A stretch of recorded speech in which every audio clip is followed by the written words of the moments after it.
Metro 2033 is one of the most criminally underrated games of this generation in my opinion. The game had a tightly woven, interesting story with a brilliant never-seen-before setting in the form of post-apocalyptic Moscow. The game was great, but the experience was let down by uneven graphical presentation and clunky shooting.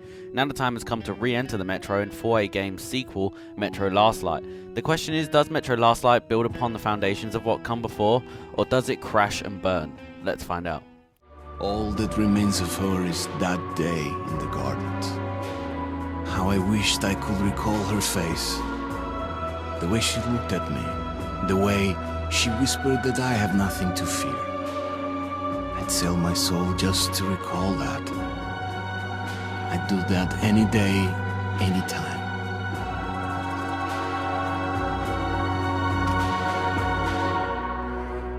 And I did. Metro Last Light follows the bad ending of Metro 2033 with your character, Artyom, eviscerating the home of the creatures known as the Dark Ones with missiles and effectively killing them all in one fell swoop. Artyom is now a Ranger of the Order, an organisation that's sole purpose is to help and protect the people of the Metro. Even though Artyom destroyed all the Dark Ones, he still feels a strong connection to them, and as it so happens, he is informed that a Dark One has been identified on the surface and it is very much alive.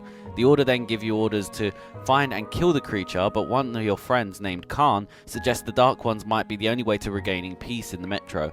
After a short briefing, you are then set off on your journey that will take you to places you never saw coming. The storyline in Metro Last Light is unbelievably phenomenal. The amount of attention to detail in the characters, setting and plot makes the single player narrative an absolute delight to play through. Everything just merges together perfectly to create an experience that sucks you in after the first level. The main reason why Metro Last Light is so brilliant in this aspect is because of all the fantastically well realised world that 4A Games has created for you to discover.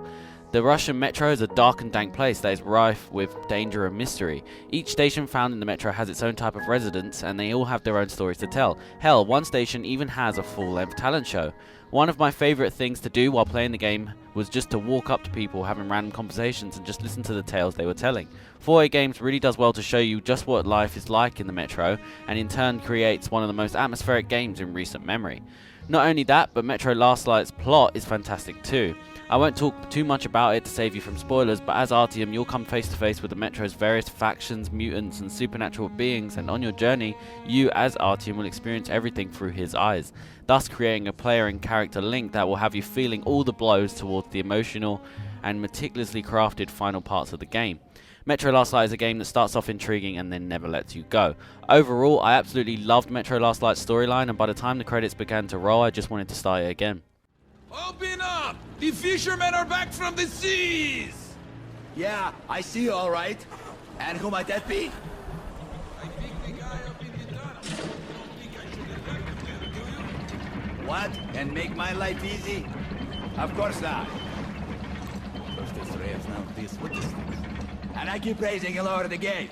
You could bring a girl for once. And what would you do with one if I brought her, Semenovich, huh? You're way too old for that stuff. By the way, you better lower the gate, or else a woman might actually come. The one dressed in black and bearing a scythe. Never fear. Semyonovich is going to outlive you all. The graphical aesthetic in Metro Last Light is absolutely beautiful. The underground metro and the surface of Forgotten Ruins both look utterly gorgeous with lighting effects that are so good that I could almost weep at the sight of them. Everything about the environmental design in Metro Last Light is rich in detail and highly polished, which is a huge step up from the original game. In Metro 2033, I found myself dreading the surface levels mainly because they were punishingly difficult and arguably the ugliest parts of the game. But in Metro Last Light, I found myself not only dreading them for their difficulty and sense of loneliness, but at the same time looking forward to them just to see the magnificent backdrops and landscape design. What can I say? Metro Last Light is just a beautiful game in all aspects. The animations are fluid and never feel clunky, and the character models and facial animations are all fantastic looking. Everything about the graphic design hits the mark, both on realism and straight up beauty. If you're looking for a game that is extremely easy on the eyes, then look no further than Metro Last Light. There you have it, sugar! Ah! On the ground, you bitch!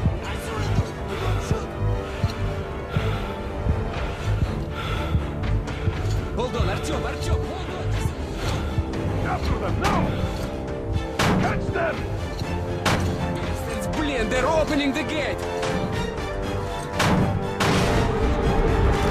I see them! There they are! Stop them! Stop! Capture them! The sound in Metro Last Light is once again another aspect of the package that is flawless in its execution. First off, the voice acting is brilliant. Every single character has a deep, believable Russian accent that does well to drive home that you're in post-apocalyptic Moscow.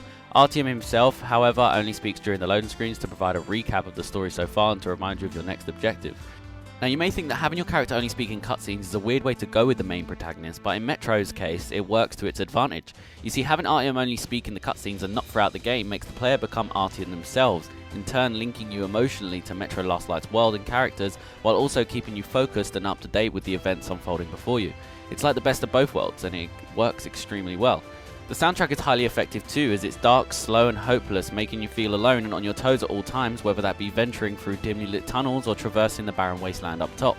The sound effects are all realistic and used well, as all the guns sound significant and original, and all the noises that the various creatures of the Metro create are loud, screeching and eerily worrying. Every single aspect of the sound design takes great strides to deepen the atmosphere and creates a sense of hopelessness unparalleled by any other game. That's the way to do it, bro! Just like the Three Musketeers, if there were two of them. You ever read the book? Really confusing, but I fucking loved it. Always wanted to be Athos. You can be D'Artagnan, huh? Alright, we're short on time. We go to theater from here, then you off to Police. I head back home to the Red Line, okay? Metro Last Light is a shooter at the forefront, so first I will discuss the shooter mechanics. The core shooter gameplay in Metro Last Light is a huge improvement over its predecessor for better and worse. You see, even though the shooter mechanics in Metro Last Light are great and highly polished, this makes the game a lot easier than the original and removes a lot of challenge and dread that Metro 2033 presented in droves. What's worse is that if you play it on any difficulty below the hardest difficulty, the game becomes a walk in the park with ammo everywhere and health packs aplenty. Sadly, this removes a lot of the strategy seen in Metro 2033. As you see, in this depressing future, currency is now in the form of military-grade bullets that can be either used to purchase weapons, health, and/or crappier ammo, or can be straight up used to kill other enemies quicker and more efficiently. But thanks to the overabundance of ammo everywhere in Last Light, I never found myself torn between using my bullets as currency or using it for ammo, which is a huge shame as this idea is highly unique and an interesting gameplay mechanic. The AI can be a bit stupid on occasion, with hilarious feats such as running out of cover towards your bullets and standing in line so you can shoot them all in a row. But overall, the AI was okay through my playthrough, and even though the occasional hiccups did occur, they still presented enough of a challenge to keep me on my toes. Metro Last Light also adds stealth elements to the proceedings that not only work brilliantly, but also make the game a whole lot more entertaining. You can turn off lamps, shoot out bulbs, and knock out individual enemies one by one to achieve your goals silently. The only drag to this is that there's really no consequence to screwing up, as the weaponry at your disposal is so accurate and effective that you can easily clear any area with the right amount of ammo and spatial awareness. It's a game where stealth is a fun option, but not necessarily needed to survive. It's just a bit weird considering everything else in the game tries its hardest to make you feel in danger at all times, but then overpowers you with weaponry, ammo and health. When going up against mutated animals and bugs, things get a lot more interesting though, as each mutant has its own weakness and way to exploit it. For instance, in one level you'll be facing off against oversized spiders and scorpions, and the only way that you can get to their weak spot is by shining a light on them, thus making them roll over and show their soft squishy stomach for you to shoot. This is a cool idea that not only adds depth to gameplay, but also creates a sense of horror and desperation as you drastically try to shine the light on the next incoming creature. The suspense and dread you get from these sections of the game is intense, and just shows the amount of skill the guys over at 4A Games have in creating scares. While the Metro is a scary place, you haven't seen anything until you've been to the surface. The surface wasteland is a beautiful disaster that is full of winged flying beasts and eerie ruins of a time gone by. Each moment you spend on the surface with your gas mask, you'll be worried and checking your every move, as danger lurks at every corner. You will continuously have to change your filters on your mask and wipe the mess off your visor to survive. Each one of the surface sections of the campaign are brilliantly paced and expertly executed. Metro Last Light knows when to be sentimental and when to scare the crap out of you. Last of all, I did experience some technical issues with my Xbox 360 copy of the game. There was numerous times where the frame rate dropped in various crucial moments like boss fights, and in one situation my game even froze my console. Even though these situations were rare, it's still an annoyance mid-game.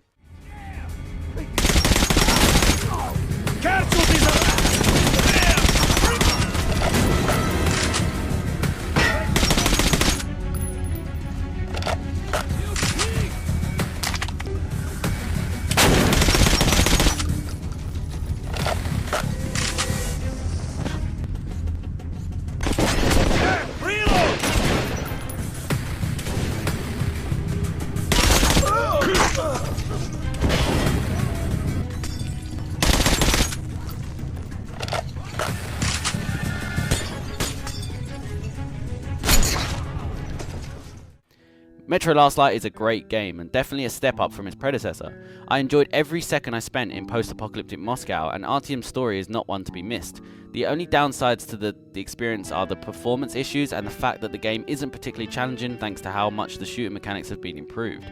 But with a great story that's about 9 hours long, a world that's interesting and involving, and off-the-charts graphical prowess, I have decided to give Metro Last Light an 8.5 out of 10. If you're looking for an excellent single-player experience that will consume your time, then pack your lunch and venture into the Metro and see if you have what it takes to survive.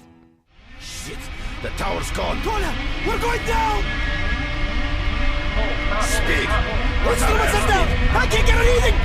Oh my god! Shit! Shit! Give me a hand! What's going on? Get a hold of yourself! Come on! Come on! Stop! Piece of shit! Black agent's landed! Switch to take off! We're going down! Let's go! Let's go!